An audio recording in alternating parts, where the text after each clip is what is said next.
काशीपुर नाम के गांव में दो पड़ोसी रहते थे, रामलाल और श्यामलाल। दोनों में 36 का आंकड़ा था। दिन भर बस झगड़ते रहते क्योंकि दोनों बेरोजगार भी थे। एक दिन श्यामलाल घर में बैठा था। उसकी पत्नी बाहर से भागती भागती आई और कहने लगी, अरे अपना पड़ोसी रामलाल तालाब के पानी से पैसे बना रहा है और तुम हो कि घर में निकम्मे बैठे हो। पत्नी की बात सुनकर श्यामलाल चौंक गया। तालाब के पानी से पैसे? ऐसे कैसे? तुम खुद जाओ और देख आओ। श्यामलाल भागते भागते तालाब पहुंचा और देखकर हैरान रह गया। रामलाल ने एक नाव खरीदी थी। वो लोगों को नाव में बिठाकर तालाब की सवारी करा रहा था और ढेर सारे पैसे कमा रहा था। श्यामलाल रामलाल से मिला तो रामलाल कहने लगा, मूर्ख था मैं जो दिन भर बेकार बैठा तुमसे झगड़ा करता फिरता। अब मैं इस गांव से पैसे कमाऊंगा, बड़ा आदमी बन जाऊंगा और जहाज खरीद लूंगा। रामलाल नाव में बैठकर लोगों को तालाब घुमाने ले गया और श्यामलाल फटी आंखों से देखता रह गया। रामलाल से उसे जलन होने लगी। मैं भी देखता हूँ तू कैसे बड़ा आदमी बनता है। श्यामलाल एक बाबा की कुटिया में गया और वहाँ से जादुई भस्म ले आया। रात के अंधेरे में उसने वो भस्म तालाब के पानी में घोल दिया। भस्म पानी में घुलते ही तालाब का पानी उबलने लगा और श्यामलाल हंसने लगा। जहाज तो दूर, अब तू इस पानी में नाव भी नहीं चला सकता। सुबह हुई तो उबलते तालाब की खबर पूरे गांव में फैल गई और तालाब के किनारे भीड़ इकट्ठा हुई।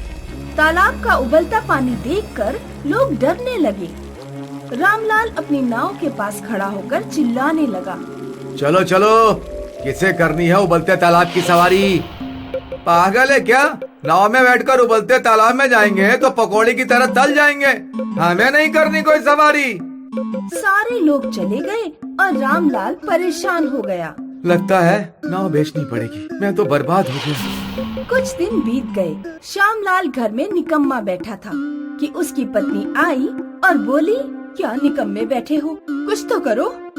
रामलाल का इतना बड़ा नुकसान करा दिया, और क्या करूं? रामलाल के नुकसान में तुम्हारा क्या फायदा? फायदा सोचो, इतना बड़ा गांव है, एक भी चाय की दुकान नहीं।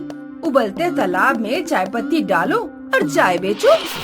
श्यामलाल तुरंत सेठ के पास गया और बोला, सेठ, मुझे 1 ट्रक शक्कर, 1 ट्रक चाय पत्ती, 1 ट्रक इलायची और 1 टैंकर दूध चाहिए। इतनी मोटी मात्रा में माल? क्या गोलमाल है? बस आप भिजवा दो, पैसे 1 साल बाद दे दूंगा। दूसरे दिन 1 ट्रक शक्कर, 1 ट्रक चाय पत्ती, 1 ट्रक इलायची और 1 टैंकर दूध उबलते तालाब के किनारे पहुंच गया। तो श्यामलाल ने तीनों ट्रक तालाब में खाली करवा दिए और तालाब में चाय उबलने लगी। इलायची की सुगंध सारे गांव में फैल गई और लोग तालाब के पास इकट्ठा होकर अजूबा देखने लगे। चाय ले लो, चाय ले लो, चाय, इलायची वाली चाय। लोगों ने चाय का तालाब कभी नहीं देखा था, इसीलिए चाय पीने और तालाब देखने लोगों की भीड़ इकट्ठी होने लगी। श्यामलाल का तगड़ा बिजनेस हो गया। इधर रामलाल ने गांव में पाइप और नल की फिटिंग की दुकान खोली थी। वो उसी में बिजी था। एक रात नल फिटिंग करने रामलाल दूसरे गांव जा रहा था। तभी रास्ते में उसे कुटिया वाला बाबा मिला और कहने लगा, वो श्यामलाल तुम्हारा पड़ोसी है ना? भस्म ले गया था तालाब में डालने और पैसे नहीं दिए। सुना है चाय का तालाब बेच रहा है, उसे पैसे लौटाने को बोल देना। बाबा चला गया और रामलाल समझ गया कि नाव के धंधे में टांग अड़ाने वाला श्यामलाल ही है। मेरा धंधा चौपट किया, अब मैं भी देखता हूँ चाय का तालाब कितने दिन चलता है। दूसरे दिन रामलाल तालाब के पास गया। श्यामलाल तालाब से चाय निकालकर लोगों को पिला रहा था और मोटी कमाई कर रहा था।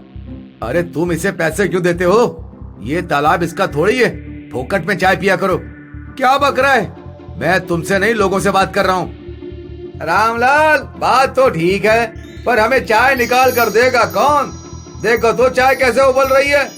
श्यामलाल हमें चाय निकाल कर देता है, इसीलिए हम पैसे देते हैं। मैं दूंगा तुम्हें चाय निकाल कर। वो कैसे? मैंने पाइप और नल का बिजनेस शुरू किया है। चाय के तालाब में पाइपलाइन करके सीधे तुम्हारे घर नल लगवा दूंगा, फिर घर में बैठकर जितनी चाहे उतनी चाय पीना।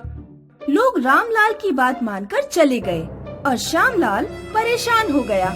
शक्कर मेरी, चाय पत्ती मेरी, इलायची मेरी, दूध मेरा, और तुम्हारा क्या? जैसे को तैसा। तुमने मेरा पैर खींचा, अब मैं तुम्हारा पैर खींचूंगा। इस प्रकार श्यामलाल बर्बाद हो गया और रामलाल को नया कॉन्ट्रैक्ट मिल गया। उसने पाइपलाइन से लोगों के घर घर चाय पहुंचाई और कर्जदार बना श्यामलाल गांव छोड़कर भाग गया। महाराष्ट्र में बसंतपुर नाम का एक छोटा सा गांव था। गांव में ज्यादातर समय सूखा पड़ा रहता था, इसीलिए पानी आसानी से उपलब्ध नहीं था। गांव के घरों में सरकारी टंकियां लगी हुई थीं, जिनमें सुबह शाम निश्चित समय के लिए ही पानी आता था।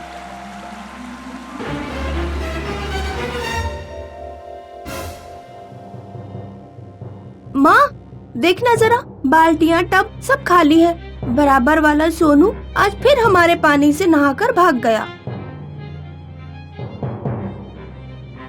तू सोनू के घर पर कपड़े लेकर जा। वो हमारा पानी खर्च कर गया तो उसका पानी खर्च करके आना।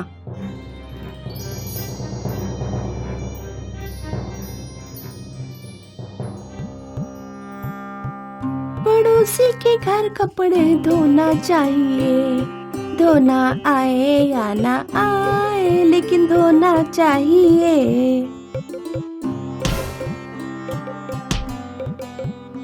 प्रियंका, अपने कपड़े हमारी टंकी पर क्यों धो रही हो? हाय राम, तुमने तो आधा पानी खर्च भी कर दिया। ओहो गौरी बुआ, मैंने कपड़े धो लिए तो हाय राम, और सोनू जो आए दिन हमारी टंकी पर नहाकर चला जाता है, उसका क्या?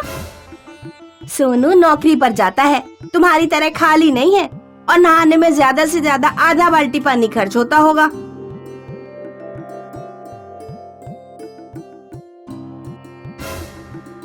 आधी बाल्टी पानी खर्च होता तो कोई परेशानी नहीं थी।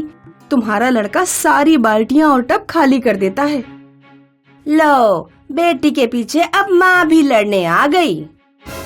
प्रियंका और सोनू के परिवार एक दूसरे के पड़ोस में रहते थे। पानी के पीछे अक्सर उनके बीच लड़ाई होती रहती थी। प्रियंका के पिता नहीं थे। दोनों माँ बेटी दिए, मटके और मिट्टी के बर्तन बनाकर खर्चा चलाती थी।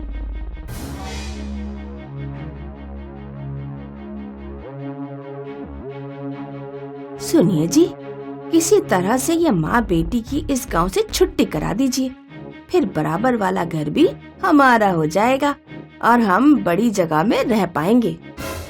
तो सोनू की प्रियंका से शादी करवा देते हैं। तुम्हारा दिमाग खराब है क्या? कहाँ हमारा सोनू इतना पढ़ा लिखा और कहाँ वो प्रियंका 5वीं पास। वो हमारे सोनू के लायक नहीं है। और वैसे भी मैं तो अपने सोनू की शादी किसी अमीर घर में करूँगी। हमें बस उनका घर चाहिए। कुछ ऐसी चाल चलिए कि ये माँ बेटी गांव छोड़कर ही चले जाएं। ये तो बहुत आसान है, मेरी बात ध्यान से सुनो। एक दिन गौरी प्रियंका के घर गई। प्रियंका, तुम्हारी माँ कहाँ है? माँ माल पहुँचाने बाजार गई है। ये लो खीस, मेरे मायके से आया है, बहुत ज्यादा आ गया है, इसीलिए मैंने सोचा थोड़ा तुम्हारे घर दे दूं। ये बात ठीक है कि हम लोग लड़ते झगड़ते रहते हैं, लेकिन आखिर हो तो तुम हमारी पड़ोसी ही ना। अगले दिन सुबह सुबह प्रियंका और उसकी माँ की आंख अपने घर के बाहर हो रहे शोर से खुलती है। प्रियंका, हमारे घर के आगे इतना शोर क्यों हो रहा है? दोनों बाहर जाते हैं तो देखते हैं कि सोनू की माँ गांव वालों से चिल्ला चिल्ला कर कह रही है, गांव वालों, अब हमारे गांव में चोरियां भी होने लगी। मैं अभी कुछ दिन पहले ही सोने के कंगन बनवा कर लाई थी और वो इस प्रियंका और उसकी माँ ने चुरा लिए। किन कंगनों की बात कर रही हो? हमने तुम्हारी कोई कंगन नहीं चुराए। तो ठीक है, हमें अपने घर की तलाशी ले लेने दो। हाँ, पूरे घर की तलाशी शौक से लो, हमें कोई डर नहीं है। गांव वाले प्रियंका के घर की तलाशी लेते हैं। गौरी बिस्तर के नीचे से कंगन निकाल लेती है। ये देखो गांव वालों, ये रहे कंगन। अब तो कुछ भी कहना बाकी नहीं रह गया। हम चोरों को गांव में नहीं रख सकते। हाँ, ठीक कहा भाई, इन्हें गांव से बाहर निकालो। सारे गांव वाले मिलकर प्रियंका और उसकी माँ को गांव छोड़ने पर मजबूर कर देते हैं। माँ, अब हम कहाँ जाएंगे? तुम चिंता मत करो बेटी, जीतू मामा के यहाँ चलते हैं। प्रियंका और उसकी माँ गर्मी में पैदल चलने लगे।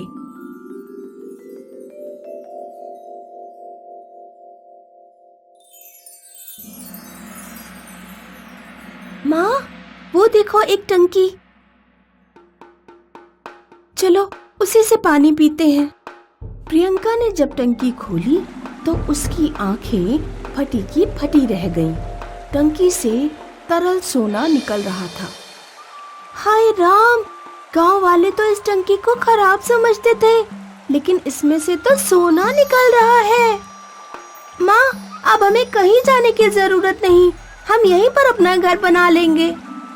टंकी से निकले सोने की सहायता से प्रियंका और उसकी माँ एक बड़ा घर बना लेते हैं और पूरी शान और शौकत से रहने लगते हैं। प्रियंका की अमीरी की बात पूरे बसंतपुर में फैल गई। सुनिए जी, हम प्रियंका की माँ से जाकर माफी मांग लेते हैं। हम अपने सोनू की शादी प्रियंका से कर देते हैं, फिर उनकी जादुई टंकी, बड़ा मकान सब हमारे हो जाएंगे।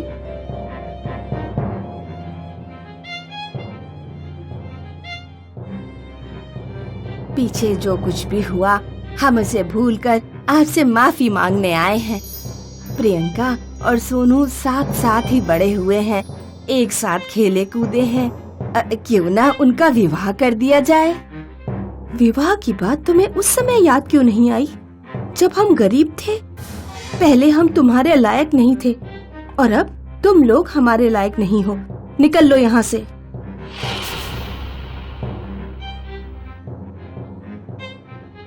अमीरी का इतना घमंड, सोना देने वाली टंकी पर इसका घमंड टिका हुआ है। उस टंकी की पाइपलाइन कहीं से तो आती होगी, उसे तोड़ डालूंगी, फिर देखती हूँ किस चीज पर घमंड करेगी।